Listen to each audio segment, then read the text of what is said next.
Hello everyone, welcome back to my channel PS education. तो आज हम लोग को सीखना है प्रेजेंट कंटिन्यूअस टेंस का इंट्रोगेटिव सेंटेंस। इसके पहले हम लोग प्रेजेंट कंटिन्यूअस टेंस का अफर्मेटिव और नेगेटिव सेंटेंस कर चुके हैं, मतलब कि प्रश्नवाचक वाक्य और नकारात्मक वाक्य हो चुका है। और आज की वीडियो में हम लोग को करना है प्रेजेंट कंटिन्यूअस टेंस का इंट्रोगेटिव सेंटेंस, मतलब कि प्रश्नवाचक वाक्य। इसमें पहचान अगर कहें तो पहचान करने के लिए सेंटेंस में क्या होता है, वाक्य के अंत में रहा है, रही है, रहे हैं आता है। और जब प्रश्नवाचक सेंटेंस हम लोग बनाने जा रहे हैं तो वहाँ पर प्रश्नवाचक वाक्य में प्रश्नवाचक शब्द भी होगा। तो यहाँ पर इंट्रोगेटिव बनाने के लिए हेल्पिंग वर्ब हमारी वही होती है, इज, एम, आर। और इसमें हम कंटिन्यूअस में आपको पता ही है कि प्लस वर्ब की फर्स्ट फॉर्म में आईएनजी लगता ही है। अब यहाँ पर इज, एम, आर, इज जो होता है एक वचनकर्ता के साथ, एम जो है आई के साथ, और आर जो होता है वो बहुवचनकर्ता के साथ होता है। इज क्या होता है, एक वचन कर्ता, और एम जो होता है वो आई के साथ होता है, और आर जो होता है वो बहुवचन होता है, मतलब कि बहुवचनकर्ता के साथ लगता है। तो चलिए हम लोग ट्रांसलेट करते हैं और सीखते हैं कैसे इंट्रोगेटिव सेंटेंस का ट्रांसलेशन किया जाता है। यहाँ पर देखिए हमारा पहला सेंटेंस है, क्या हरी सड़क पर दौड़ रहा है। तो यहाँ पर जब क्या पहले दिया रहेगा सेंटेंस में, वाक्य में अगर क्या पहले दिया रहेगा तो हम सबसे पहले क्या की इंग्लिश नहीं लिख करके हम हेल्पिंग वर्ब लिखेंगे। वो भी हेल्पिंग वर्ब कौन सी लगाएंगे, सब्जेक्ट के अनुसार। सब्जेक्ट हमारा क्या है, सब्जेक्ट मतलब कर्ता। कर्ता कौन है, हरी। तो हरी क्या है, एक वचनकर्ता है, तो एक वचनकर्ता के साथ हम इज लगाते हैं। तो एक वचनकर्ता के साथ इज लगता है, इसलिए क्या की जगह हम लोग इज लिखेंगे। तो यहाँ पर देखिए ट्रांसलेशन में हमने लिखा है इज, फिर उसके बाद हम लिखेंगे कर्ता मतलब कि हरी, तो हो जाएगा इज हरी। क्या हो रहा है काम, दौड़ने का। तो रन मतलब होता है दौड़ना, और प्रेजेंट कंटिन्यूअस टेंस में आईएनजी जोड़ता है वर्ब की फर्स्ट फॉर्म में।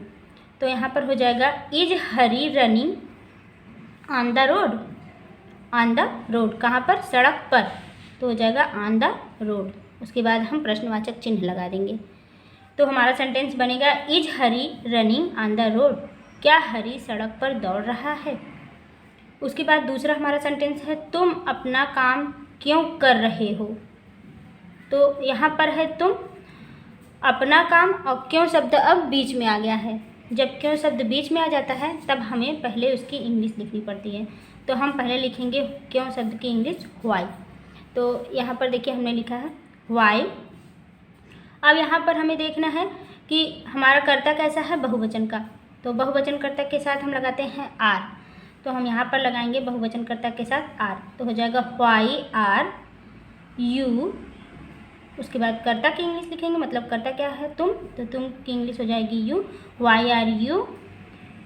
अब क्या हो रहा है, काम हो रहा है, तो डू मतलब होता है करना, और इसमें हम आईएनजी लगाएंगे, क्रिया में आईएनजी लगाएंगे, और उसके बाद हो जाएगा योर वर्क, मतलब कि अदर वर्ब जुड़ जाएगा, ऑब्जेक्ट। तो यहाँ पर हो जाएगा why are you doing your work, तुम अपना काम क्यों कर रहे हो। उसके बाद हमारा सेंटेंस है, वह बाजार क्यों जा रहा है। वह बाजार क्यों जा रहा है, तो यहाँ पर भी क्यों शब्द बीच में है, तो सबसे पहले उसकी इंग्लिश लिखेंगे।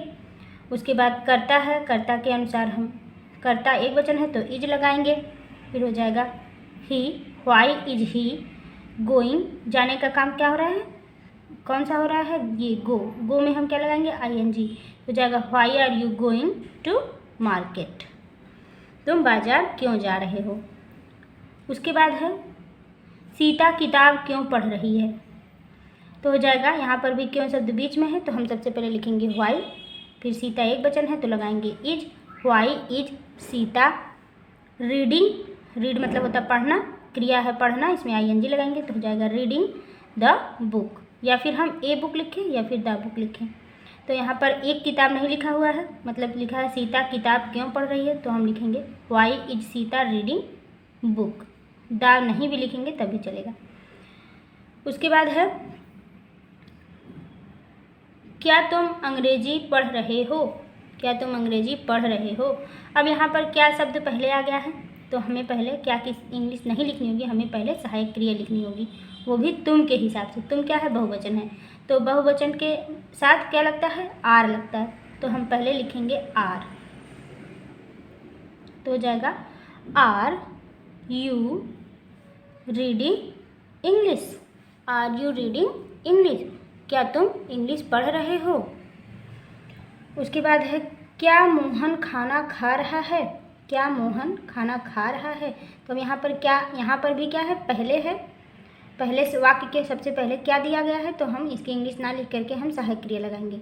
सहायक क्रिया अपने कर्ता के हिसाब से लगाएंगे। कर्ता हमारा क्या है, एक वचन करता है मोहन, तो मोहन एक वचन करता है, तो हम यहाँ पर लगाएंगे इज।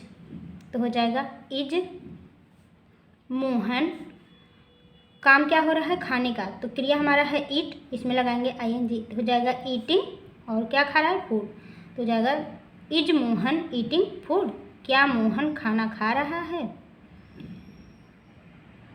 उसके बाद है अगर इसी सेंटेंस को हमें निगेटिव बनाना है, मतलब कि यहाँ पर है क्या मोहन खाना खा रहा है, अगर इसी सेंटेंस में होता है क्या मोहन खाना नहीं खा रहा है, तो हमें उसकी इंग्लिश कैसे बनानी होगी, इज मोहन, सेम ऐसे ही बनाएंगे, सिर्फ हम इज मोहन के बाद यहाँ पर नाट लगा देंगे बीच में।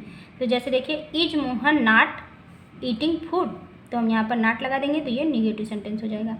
तो इसकी हिंदी हो जाएगी क्या मोहन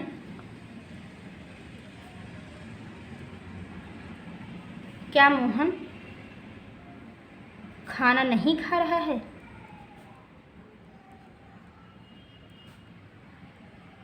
क्या मोहन खाना नहीं खा रहा है, तो ये हमारा 7वां सेंटेंस निगेटिव बन जाएगा इसका, इस तरह से। तो जाएगा क्या मोहन खाना नहीं खा रहा है, तो जाएगा is Mohan not eating food.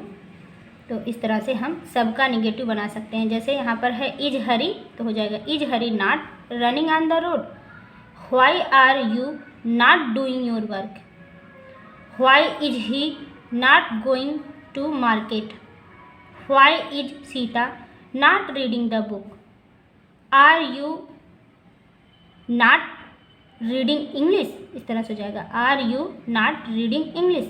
इस तरह से सबका हम निगेटिव बना देंगे। तो आई होप आप लोग ये चीज़ समझ गए होंगे कि इंट्रोगेटिव सेंटेंस कैसे बनाया जाता है प्रेजेंट कंटीन्यूअस टेंस का। तो मिलते हैं नेक्स्ट वीडियो में प्रेजेंट परफेक्ट टेंस के साथ। Thank you, thanks for watching the video पसंद आए तो लाइक ज़रूर करिएगा, चैनल पर नए हैं तो चैनल को सब्सक्राइब कर लीजिएगा। Thank you, thanks for watching the video.